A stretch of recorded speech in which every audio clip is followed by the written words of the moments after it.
Now let's talk about confidentiality.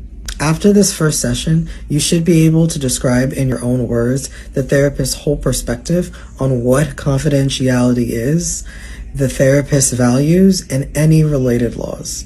In general, the majority of what a client says in session and their private health information is confidential, meaning it stays between therapist and client.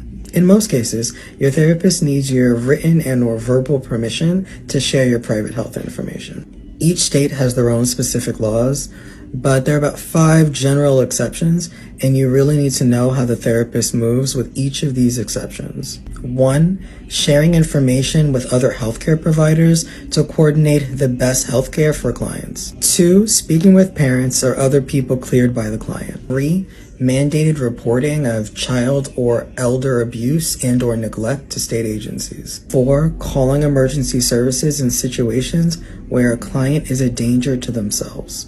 And 5, reporting when a client is at risk of harming someone else according to the legal duty to warn. In general, therapists are legally supposed to report any harmful crime reported to them before the crime occurs. Therapists are not obligated to report a crime after the fact. When you're interviewing therapists, ask them about their policies related to this, and also ask them how they would define harmful and what are the crimes that they would report without your consent. Ask the therapists what they're mandated to report in the state you're living in and their policies around prevention and reporting. You should definitely ask the therapist about their policies around hospitalization and calling the police. Ask the therapist if they have clinical experience with self-harm, suicide, violence, etc., and how they help clients manage risk.